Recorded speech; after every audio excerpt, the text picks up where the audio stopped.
Welcome to the High Income Business Writing Podcast, helping you propel your writing business to a whole new level. And now, here's your host, Ed Gandia.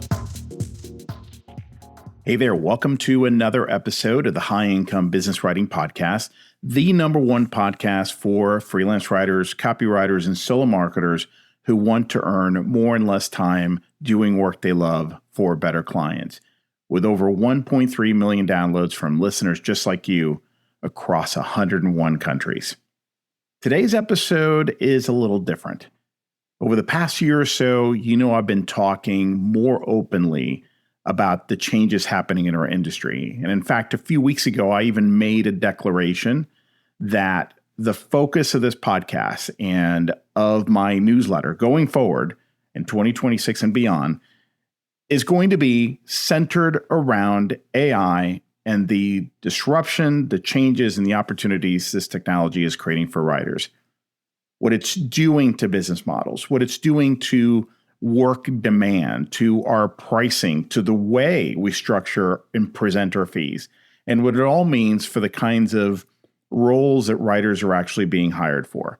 Now, I know these conversations make a lot of people uncomfortable because it forces us to look at things we might rather ignore. I mean, nobody likes change, but the nature of this change is pretty dramatic, and it's all being forced upon us, if you will, kind of quickly, way faster than anything that maybe we have faced before professionally. And that's why I wanted to have this conversation with today's guest. Sarah Howard is a longtime writer and agency owner based in Sydney, Australia. She's been in this business for nearly 2 decades. She's seen multiple cycles. She's seen recessions, disruptions to the business, to the industry. And recently, she made a decision that surprised a lot of people. She chose to shut down her financially healthy content agency on her own terms. Now, she didn't do it because the business failed or because the work dried up overnight. She did it because she could clearly see where things were headed, and she was willing to act before waiting too long. In this conversation, Sarah and I discuss what actually happened behind the scenes as AI adoption accelerated inside the large organizations her agency were serving, why corporate clients moved faster than most people expected, how running an agency suddenly became a liability instead of an advantage, and what she believes writers need to rethink about their identity, specialization, and where the real value comes from now. This is not a doom and gloom episode. This is a candid, grounded conversation about important signals and timing. And to be clear, this is definitely not an endorsement for shutting down your freelance business. Not at all. In fact, as you'll soon hear, Sarah believes that 2026 is going to be the year of the freelancer. But we both agreed that it will be the year of the freelancer for those who make critical shifts in their value proposition and their mindset. So if you've been feeling unsettled, conflicted, or quietly wondering whether the path you're on still makes sense, I think this episode will give you a lot to think about. So let's dive right in. Sarah, great to have you here. Thanks for joining me today. Thank you so much for having me on the show, Ed. This is such an honor. I'm very excited to chat to your audience. I'm excited to have you here and to dig into this conversation. And I typically ask guests to start with a little bit of background, but in your case, we're going to kind of dive into that anyway. So I would like to actually start kind of in the middle of the story, and then we can work backward a little bit. How does that sound?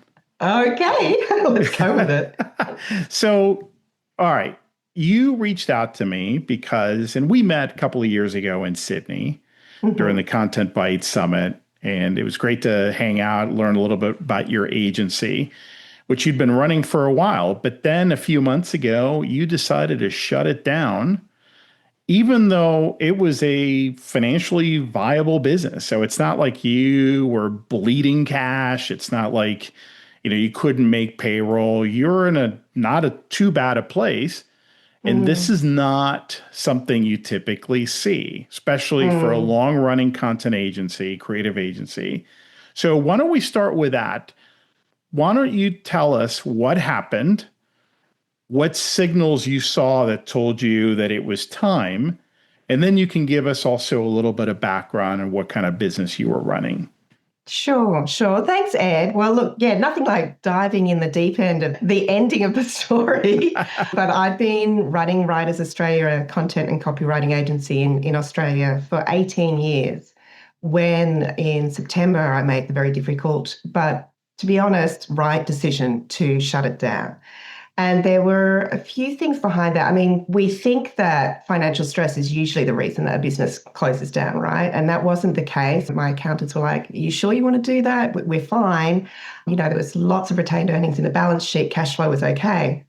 But financial stress is usually triggered by a few other risks that bubble up in the business first. And often business owners ignore them because they're a bit inconvenient to notice. There's usually strategic risks, and there's usually operational risks. And we had a perfect storm of both of those. Strategically, obviously, like many freelancers out there, our business was being impacted by AI, and I can talk about some of those signals in a minute. There was also a bit of economic softening, which meant budgets, marketing budgets in particular, were not as strong as they used to be. We were not riding high on this wave of business momentum as we were for the last decade. But there was also some operational risks, and partly that was me. Like, I take full responsibility for that. The business was still far too dependent on one or two people. We had 8 in the team, but it was really very much dependent on a couple of people to get things happening. And that's not really a sustainable business, particularly when so much else is changing. So for me at the time, the choice was really between death by 1,000 cuts. I could make a few folk redundant and trim costs and then do that again. And that's an awful thing to go through for everyone. And also it doesn't send great signals to clients. Or I could say, this business has run its course, make sure everyone's taken care of financially, and, to be quite frank, keep some of those retained earnings that I'd built up over 18 years and use that to start what I wanted to do next, because I had plenty of ideas that I wanted to run with, and running an agency didn't really serve me anymore. So that was really what that decision came down to. You had another question for me in there, Ed. Maybe does that? Yeah. So tell me what you want to know next. Well, you kind of got into it a little bit, but let's work backward a little bit. Tell me what kind of work you were doing. You said you had a team of 8, correct? Yes. But tell me a little bit more about the nature of the business. What kind of clients? What kind of work? Sure. I'm just curious to get a better flavor for what you were up to. Yeah. Well, for the last 4 or 5 years, we'd really become known in Australia as trusted writers for complex subject matters. Things like financial services and superannuation insurance, higher education decisions, and really high stakes decisions. So we were operating at that end of the market. We were working with a lot of big listed companies, with, working in the boardroom with CEOs, with CMOs, so working at a really high level. We definitely were doing strategic work, but our bread and butter work was really content marketing, articles, e-news journeys, things like that, research reports, as well as website copywriting and SEO writing and things like that. We had a really good practice as well in property campaigns. Property development's a big thing here in Australia. And also, we also had a really strong practice in not-for-profit fundraising, which is a great area to be in, but obviously doesn't necessarily, drive a lot of profit in the business. So that was, we had a very diversified service area, but we were very much about the words. Mm-hmm. And I think what happened, and you've been talking about this a lot, Ed, and which is one of the reasons why I wanted to chat to you about it, is obviously AI started to take that business away. And it happened slowly, and then it happened very quickly. So one of the big signals for me was I had a conversation with one of our biggest clients about the middle of last year, and the work had suddenly trickled to a standstill. Like, we had been talking about big projects at the beginning of the year, and purchase orders had been signed off and quotes were approved and everything was ticking along, and suddenly it was grinding to a halt and things were being taken back. And, I needed to know what was going on. And of course, this was a major global financial services company. They had built their own AI inside their business, and they were scrambling to train their people to use it to create the content that would have come to us. And that AI, that internal AI, had access to all the knowledge base inside the organization, which is normally siloed behind firewalls to us external writers. I mean, we all know how frustrating it is when you know the client has all this information, you cannot get it out of them. That AI had it on tap, in nanoseconds. So I had this moment where I thought, oh my God, while I know the AI can't write as well or think as well as we do and doesn't understand all the nuances around their audience and everything that we've been doing for years and years and years, it will very quickly be able to do that. And, this is going to happen to every client we're working with. So for me, I think the shock was I thought we had a longer runway with these big listed companies because of the risk of using AI. And the reality was they were doubling down on it.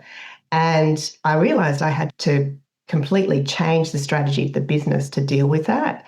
And for other reasons, unfortunately, I didn't feel like I had the energy to do that again. And so that's really one of the major signals that made me think, actually, we've got to rethink what we're doing here. Let's talk a little bit about that. You realize that there's no way you can compete with what I like to call the execution layer, right? So the production, because you're competing, sure, the writing, the output may not be perfect right out of the gate, but you're competing with a level of context that you just don't have. That's right. And the AI can dot connect very, very quickly.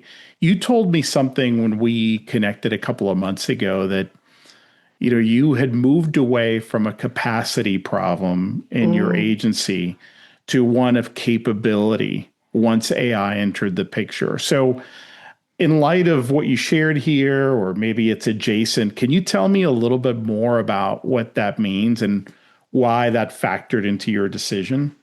Yeah, absolutely. And I think that was the other really big signal for me was, I had a team of 9 mainly in-house writers, 2 that were non-billable. And for the past decade or more, we were always too busy. Like we were always scrambling to add more hours, get more writers, outsource more where we could. That was the constant risk for us, was losing talent. And suddenly we realized that the type of problems that our clients needed us to solve, now they had AI, or now they didn't have as much budget, or now there were other problems that they were dealing with. But a lot of the people in the team didn't necessarily have the skills to automatically step up to the plate and deal with those problems. They were very comfortable writing blogs and doing interview profile pieces and doing major web rewrites. But the strategic thinking and facilitating a discovery session in the boardroom or doing compliance writing and high risk stuff, they weren't ready for that.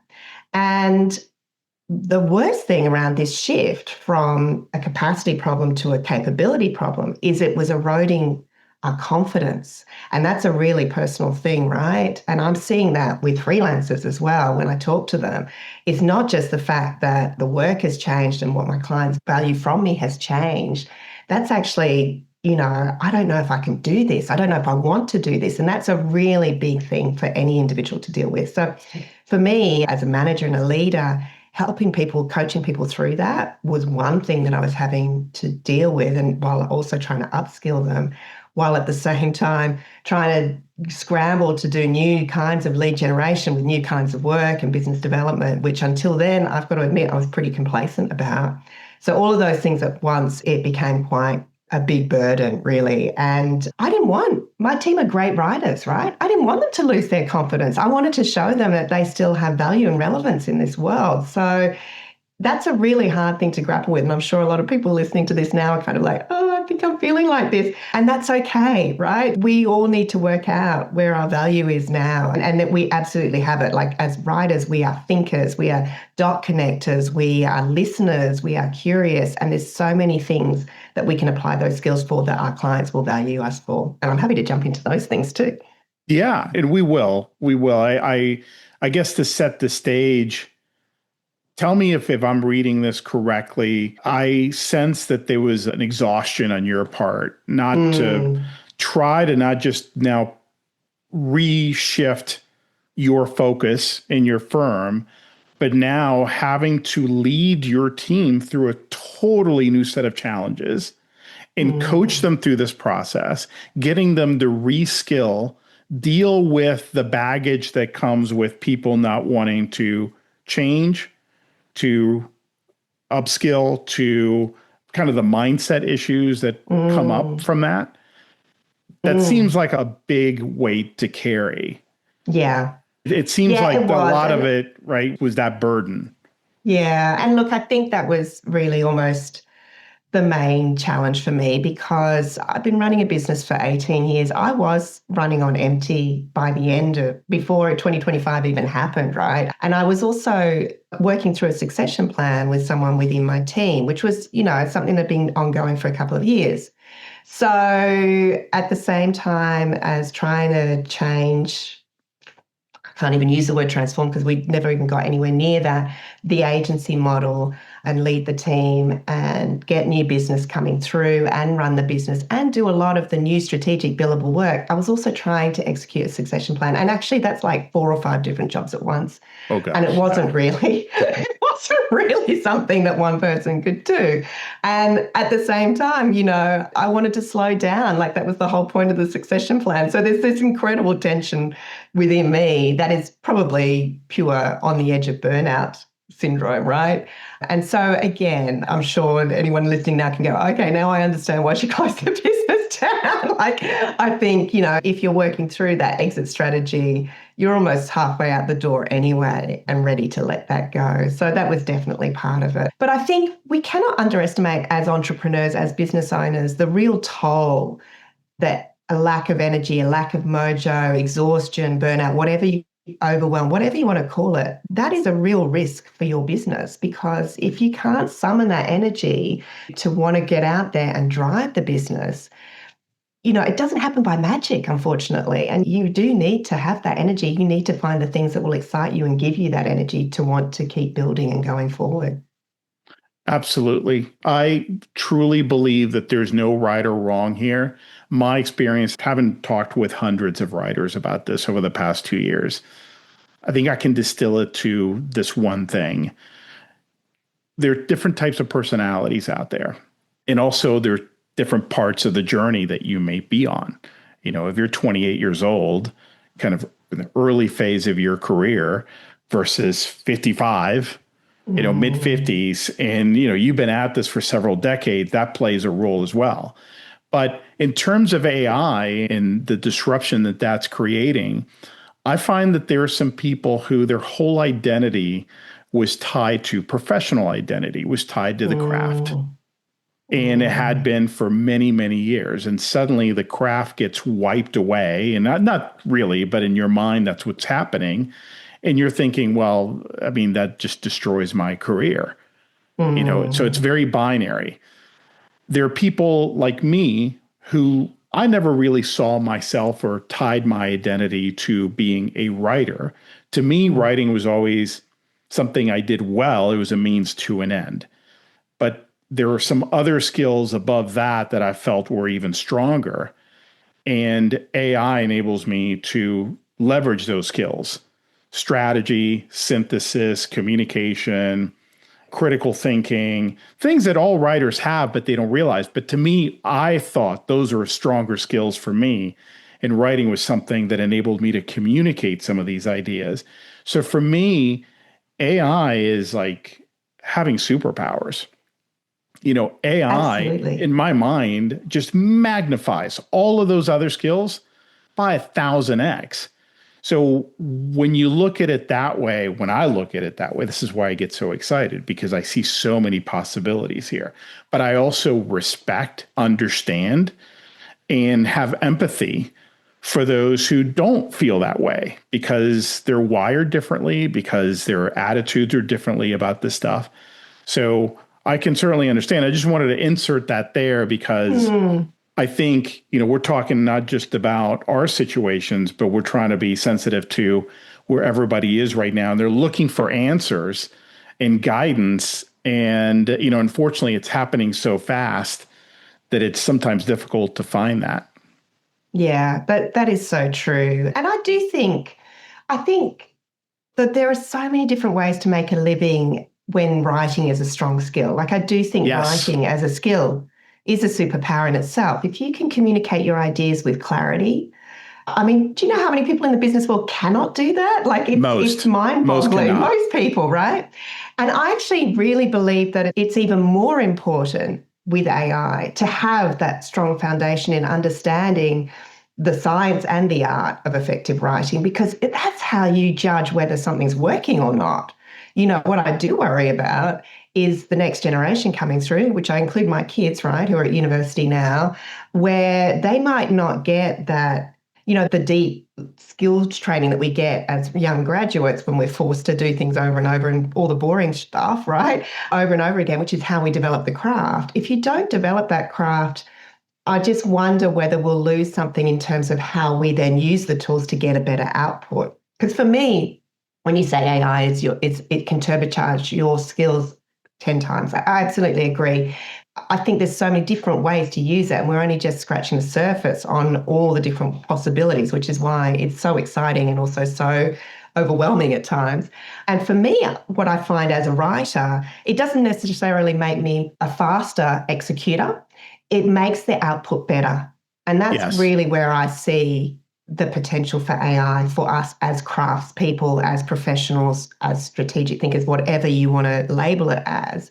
I think it's about getting a better output, not necessarily increasing the volume or, you know, churning out more and more stuff, but actually making everything better. And that's where I'd like to see more people thinking about it rather than just cost cutting or time saving. Well, I would take it one step further, Sarah, which is not just a better output, but drastically expanded capabilities. Yes, absolutely. Because this enables you to fill gaps that you couldn't have filled before, at least not practically speaking, without having to, you know, take a 3-month course or, you know, get a degree or go out and get this job and do this for 2 years.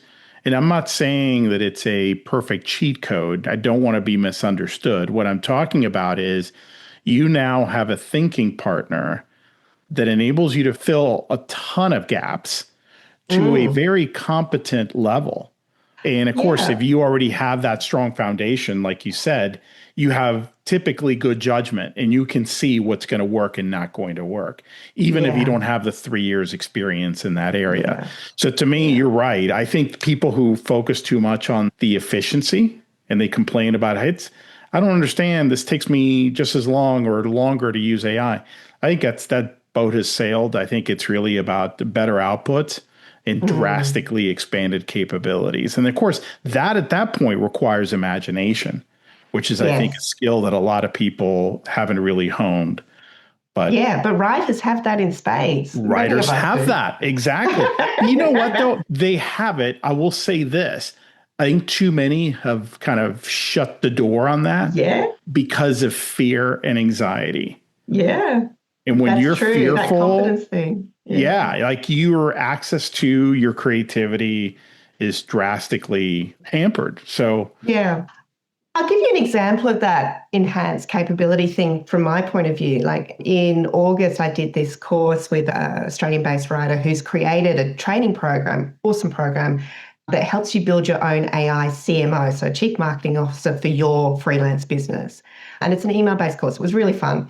But creating that CMO exploded my mind in terms of what that little, I don't know what it is now, little CMO that sits in my ChatGPT, but it can create artificial personas so that I can interrogate whether copy is working or not for these particular personas.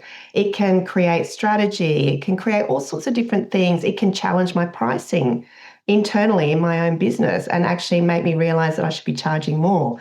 You know, so there's a lot of things as a sparring partner that it can do. And I have a marketing background, so fundamentally I know a lot of this stuff, but I might not think about it all in the context of my own business.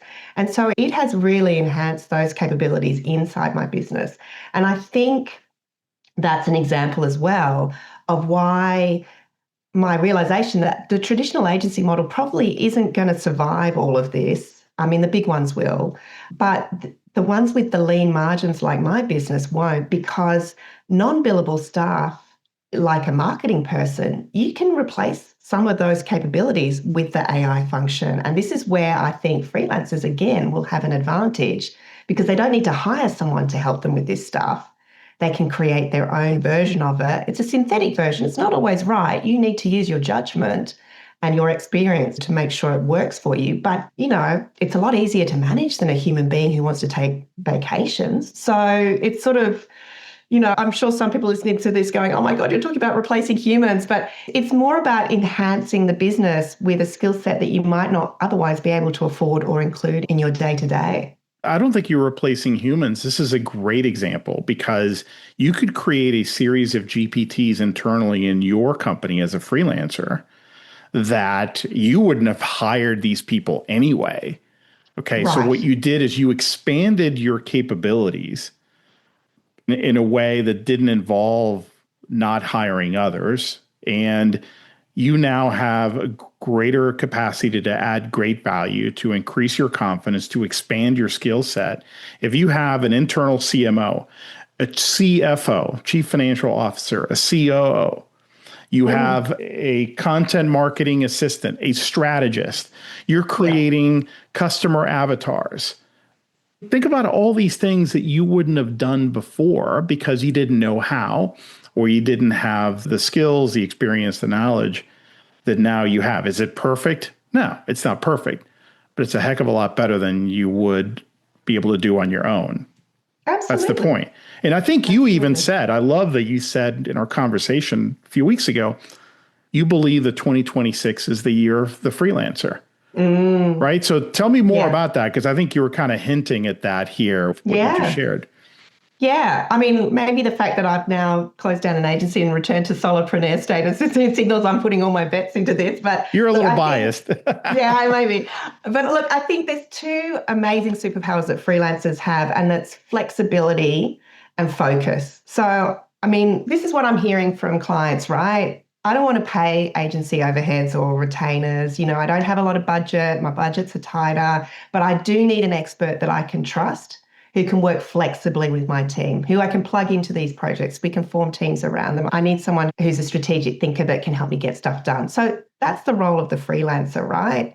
But they don't need a whole agency to do that. And I think the other thing I love about freelance work or solopreneur work is when you're independent, you're the one dealing with your clients, you're close to your clients. Clients want to work with human beings they trust.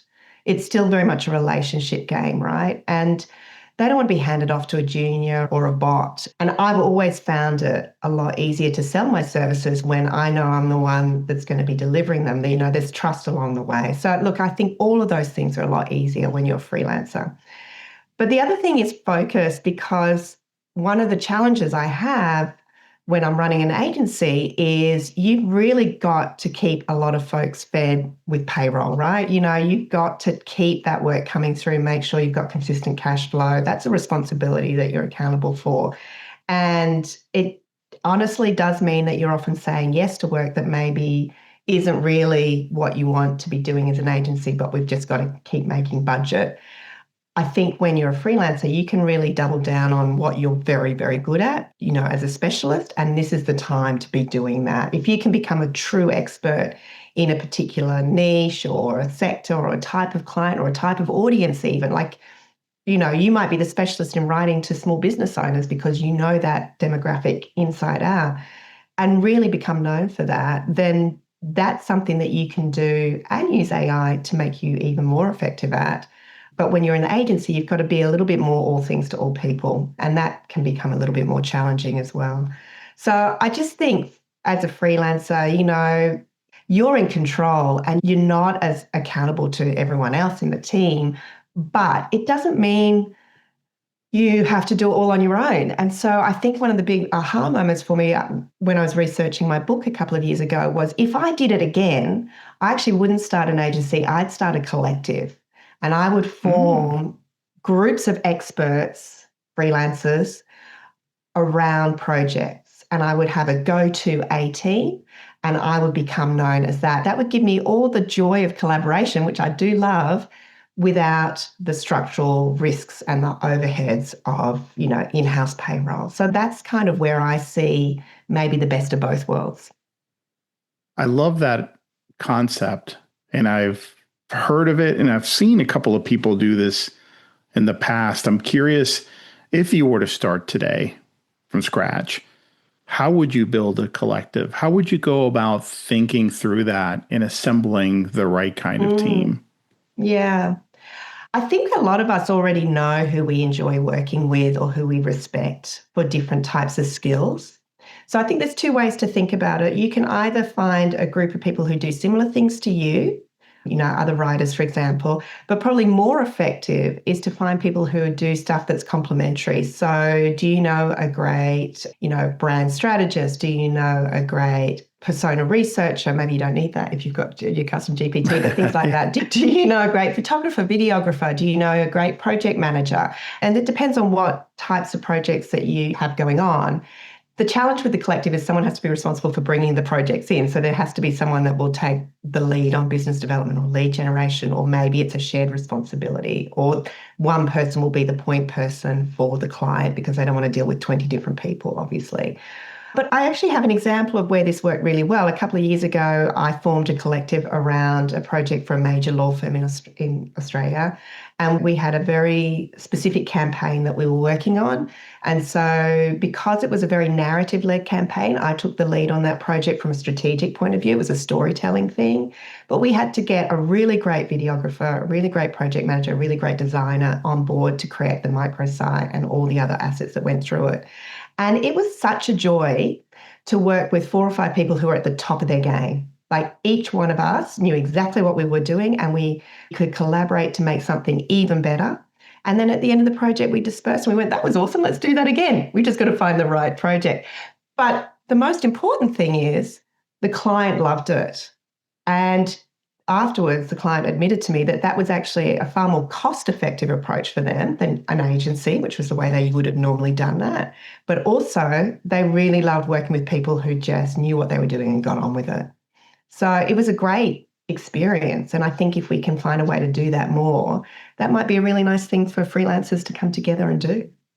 Now, do you think it works better if you have a point person who, not just from a project management standpoint and client communications, is that point person, but also from a billing standpoint? So, more of a micro freelance agency model, if we're going back to that. Yeah. But it's a one-off, like a construction project. Yeah. All these subcontractors and a general contractor come together in one project. That will never happen again the way it did. Once the building is set, then they all move on. Exactly. Yeah, but there's one point of contact. But the general contractor is typically the point of contact, right? Yeah, you can do that. I mean, in some cases, if there's only one or two, or if there's only 2 or 3 contractors, the client might be quite happy to have transparency over this invoice is from this person, this invoice is this person. So it depends on the client. But yes, there may be a moment where one person has to take responsibility for that cash of the project, and that is a slight financial risk, as you know. But I think when you're working as a collective, there's an understanding that you're all in it together, rather than being the master servant model or the, owner delegator model. It's more of a, we're all equal standing here in this project and we all have an equal contribution and we all take the rewards of that project on that basis too. Makes sense. I like that. Let's talk a little bit on the subject of opportunities and different creative ways of maybe thinking about your business this year. You've talked to me before about hell yes opportunities. So work that creates a good positive energy instead of making you feel drained. So how would someone evaluate new opportunities in the next year or two in this AI era without chasing every short-term trend, every shiny object? Yeah. God, it's that's the problem, isn't it? There's so much noise out there. Everyone's saying, you should do this and you should do that. And here we are doing the same thing. But, look, I think it's a fundamental thing for me. I think I heard this actually at the Content Bite Summit where we met, Ed. I heard someone say, I want to do work that energizes me, not exhausts me. And I thought, oh my God, I feel exhausted by some of the work I'm doing. It drains me. It doesn't fill me with joy. And maybe that's a lot to ask from work, but I do think we should be able to expect that. And so from that moment on, I put every opportunity through the lens of a couple of different things. So what does energize me mean? The most important thing is who I'm working with, right? The client. Are they going to be fun to work with? Is there mutual trust and respect here? Can we collaborate on an equal footing to make something really good? Because I'm a partner. I'm not I'm not just here to be outsourced to. I'm going to challenge people to make things better. So that's really important to me. Energizing for me means learning something new that I really care about, like something useful, practical, a subject matter, skill, whatever it is. And I have to believe in the goal or the objective. So it has to be a bit meaningful to me as well. So those are the things that excite me. And when I put that lens on it, it actually really helps me be clear on the things I don't want to do. And again, that was another reason for me to say, the agency I built was no longer serving me, because a large part of the work we were getting, which was good work and it paid well. Did you notice I didn't mention money in any of those lenses? Yes. It was like being on a production line that just sucked me dry. I could do it standing on my head, but I wasn't learning anything. Parts of the objectives of it made me feel a bit icky sometimes, and I'm not saying it was a bad client or they were doing bad things. It wasn't the kind of work that I found meaning in anymore. And it was fine. 10 years ago, 5 years ago, it was fine, but I'm in a different place in my career now. And so that kind of hell yes opportunities is how I'm going to frame up everything I'm doing this year. And I actually said yes to something yesterday just because of that, even though technically I'm still on summer holidays. So that's how much I want. That's how excited I am to work on this project, because I'm like, okay, technically I wasn't going to do anything until the end of the month, but okay, let's do it. Yeah. Well, it's a perfect North Star. I mean, because look, I see the excitement in your face. This is an audio podcast, but if you could see her, she's grinning ear to ear. I love Joe Polish, the marketing genius. Joe Polish says he always wants to have, and he advises his clients to build an ELF business. And it's an acronym for easy, lucrative, and fun. Okay. And to me, that's the trifecta. Easy, by the way, doesn't mean that you're sitting around drinking margaritas at the beach. Right. It just means that you're in the zone. Yes, the work feels effortless. It flows, right? Lucrative, I think it's pretty obvious, and so is fun. And I would say that we should all be striving for all three, but at a minimum of 2 out of 3. Yeah. There are opportunities out there where you're really excited and they would be fun, but maybe not lucrative. But maybe not lucrative now. Maybe it just gives you an opportunity to try something you've been wanting to try for a long time. It's not going to pay a lot, but at least it's going to give you that clarity and that experience, and then you can see where it takes you. So I think there's some room for flexibility in there, but ultimately, I think if we're honest with ourselves, we need all three for it to be sustainable. Yeah, I think that's a really great way to look at it as well. And you're right. I think for me, easy, I don't want necessarily, maybe this is just me, but I like to be challenged in a project. I like to feel like I personally get something out of it and move myself along in some way. So I don't want it to be so easy that I think that to me is anyone easy, can do it, To me, my definition of easy is a little different. It just means that it flows. Yeah. I don't want it to be easy as in not challenging. To me, something that's not easy, though, is when the challenge it just feels insurmountable and not something I want to do. Yes. I think we've all been there, right? It's like, I'm going to get through it, but it's painful. This is climbing Mount Everest without oxygen, And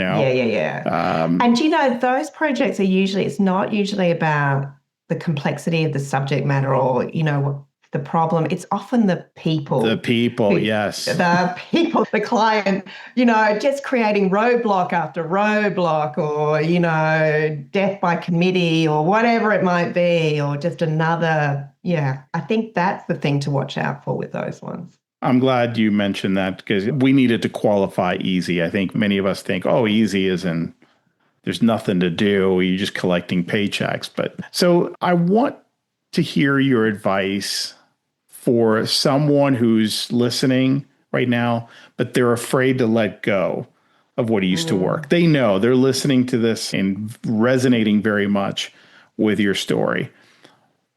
For someone like that, what's the smallest experiment or maybe mindset shift they could take that would help them loosen their grip without blowing up their livelihood, without putting themselves in financial risks? What are some small steps they could start taking? Yeah, look, I think that's such a good question, because like experiments are a great way to think about it, like little tiny small bets that you can make. But to do an experiment, you kind of need a hypothesis because you need to test something and learn from it. So I guess if you could think about an alternative to what's always worked for me. So for example, you could give yourself 10 minutes to just free write, stream of consciousness, write down the answer to, if I was starting my business again right now today from scratch, what would I choose this same service, client, pricing model, structure, whatever it might be, value proposition? What would I do differently? And just free flow write that and see if you can come up with an alternative that is different to the way things have always worked for your business right now. And then can you test that while still doing what you already do? And it might be, look, I think probably one of the biggest things, which is probably one of the hardest things, but maybe there's a way to experiment on a small scale with this, is the value proposition, because the problems we're solving for clients have changed, or the problems our clients have changed. And that's where the value is, and that's where the budget is, right? So trying to work out whether there's a new problem. So for example, one thing I think I might have mentioned before is if effective writing is so important now for people to be able to judge the output of the AI or use AI more effectively, can you help your clients with that? Can you actually train them rather than doing it for them? So little things like that. And then if you can create a little service proposition around that and just test it with a few clients, that might be one experiment. The other thing is you could tweak something in your marketing flow. So it might just be the way you design your e-news or how often you send it, or it might be actually the way you run a discovery call. Like, how are you capturing all the things that are being said that might be future problems you can solve, and how are you following up on those? For me, that's one of the easiest ways to generate leads, is actually listening to what the client is saying that they can't deal with right now, but they want to fix, and following up and saying, hey, I was thinking about what you said last week about this. How about we try doing this together?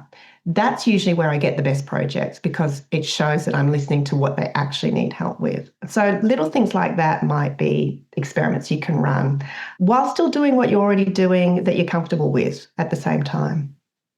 Does that make sense? I think it makes perfect sense. I would add something else along the lines of what you just shared, which is learning to ask better questions. Oh, yeah. Love that. I think question asking is just a critical skill that we have to develop right now. And I think writers are above average in this department, but we need to get even better at this, because when it comes to opportunities, we'll become too comfortable and too used to asking what I call logistical questions. What's the word count? Who's the audience? When do you need it? I'm oversimplifying, but that's the line of questioning. And we need to read between the lines and not be afraid to ask a different set of questions. Hey, you mentioned this. Tell me more about that. I'm curious. What's creating that friction? And, it's not going to work every time. It's not going to give you, sometimes the client just needs to get something done. I get it. Yeah. But read the room, right? Sometimes, especially if you have a relationship, there's an opportunity to ask a different set of questions that could unearth some new opportunities that you hadn't thought of. And you don't need to give them an answer or make an offer right there, but you can take that home, think about it, and then, like you said, come back to them with an idea. Hey, I thought of something related to this issue you mentioned. While I work on this thing, or maybe when we're done, let me tell you a little bit about it, if you don't mind. And is this something that you think you may want to have a conversation about down the road?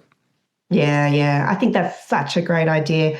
I actually was listening to a really good talk from a HR leader last year, and he said one of the most valuable things a CEO can have is a toolkit of like a question bank that you can just go to at any time. And I remember thinking, that'd be really helpful for discovery calls, is just having a question bank of go-to questions to dig deeper, because it's the digging deeper that you're just talking about, like, what worries you most about this particular problem or this particular project? What would be, or even what does success look like? What does good look like? Describe it to me, and that can get you a much better idea of what the other things around that project look like, which again can lead to more problems you can solve. I think that's really helpful. So build a question bank. That sounds like a good experiment. Absolutely. Good stuff. Good stuff. Yeah. Well, this has been fantastic, Sarah. And I'm curious, before we start closing, anything that I didn't ask you about that you feel you need to let people know or to suggest they think about or try as, again, things continue to shift and the world continues to change and things might sometimes feel like they're completely falling apart and there's very little hope. Like, what would you tell someone who's facing any of those challenges? Yeah, look, I think it's fair to say that so many people I've talked to found last year particularly difficult. And it was a year of change for a lot of people. I don't know if there was something in the air. I really feel like now there's a lot of opportunities and we're starting to work out where those things are. And for me, I mean, I'm a glass half full kind of person, but I would still be optimistic. I would still remember what the value of the skills that you have. And we talked about a lot of those on this call just now, listening, curiosity, strategic thinking, critical thinking, all of those things, how you can use those to solve problems or unlock better opportunities for your clients. And for me, where I see some of those opportunities now, I like to think about it in three ways. Where I'm seeing budget, let's put it that way, is around risk, reputation, and revenue. So as copywriters, we've always said that our words can help drive sales, right? But we've got to be better at showing it now. And I actually think the low-hanging fruit at the moment where budget is risk. There's so much risk for clients at the moment in this world. So, there's risk in using AI and it falling flat.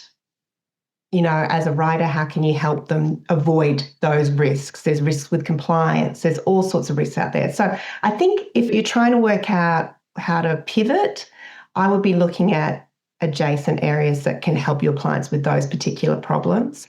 And then the other thing I'd like to say is, I've talked a little bit about this, about the fact that I chose in 2025 to shut something down, to have a kind of intentional closure, to let things go. And I just want to say that has been such a relief for me in a way. And I know that probably doesn't sound great, but I really believe that endings, however they happen, can be happy if you feel in control of the decision and if you feel in control of the consequences of those decisions. So if you're thinking about closing some part of your business down, that's okay. You just have to be comfortable with how you feel about it. You can't control all the external events around you, only the decisions you make in the moment. So I just want to reassure people that that's okay. And also, if anyone wants to talk to me about that experience a bit more, I'm happy to connect with you on LinkedIn and talk with you there.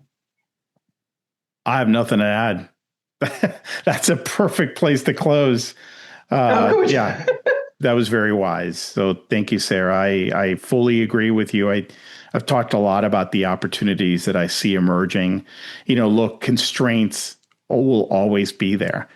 And the problem is for writers, they've always seen the constraint on the writing side, the production. That constraint has been almost completely removed, or to a large extent. And they think that there's no longer constraints. The constraints have just moved upstream and downstream. Exactly. Upstream in terms of making better decisions and asking better questions. Downstreams, like you said, risk. If you're now doing this part yourself, there are a lot of risks that now you're facing that someone like us could really help with. And even in that middle production layer, training their teams on how to properly use these tools. I bet that many people, and I know many people listening to this call, have skills that they take for granted for leveraging these tools in their workflows that most people in their client organizations don't have. So there are a lot of opportunities based on where the constraints are moving, and you just need to keep an open mind and see where those are. That takes a little bit of work, takes a little bit of imagination, but you're a creative professional. You're very capable. If you've been self-employed or run an agency for more than a couple of years, you were definitely very capable and can figure that out. So, Sarah, you're a great proof of this. Thank you for being so honest and transparent about your situation and, what you went through and the decisions you made and why. I think this is just listening to you, I feel not just inspired, but I feel hopeful that, we can all find our path. So thank you for coming on. Oh, thank you so much for this. I really appreciate the opportunity to speak to you all. And it's so nice to see you today, Ed. Thanks, everyone, for listening. Yeah. And just one more thing. Where can listeners learn more about you and connect with you? Oh, sure. Look, I love to connect with people on LinkedIn. So you can find me there, Sarah without an H, Sarah Howard. You can also go to my website for the book I wrote a couple of years ago published last year, Beyond Solo. So if you go to beyondsolo.co, there's a bunch of free tools and resources which are quite helpful for freelance writers there. So feel free to sign up for those. They're free. And yeah, I've also got a Substack that I've just started. So I'm experimenting over there as well. It's the Slow Business Dispatch. So you can find me over there as well, but probably LinkedIn's the best place to start. Thank you. We'll put links to those in the show notes. And thanks again, Sarah. Thanks, Ed. So nice to see you. Thanks, everyone. Well, that's it for today. I hope you enjoyed the episode. And just a quick reminder to grab your free copy of my latest book, Earn More in Less Time: The Proven Mindset, Strategies, and Actions to Prosper as a Freelance Writer. You can get your free copy at b2blauncher.com, where you will also find the detailed show notes to this and all my other episodes. Enjoy and have a great day.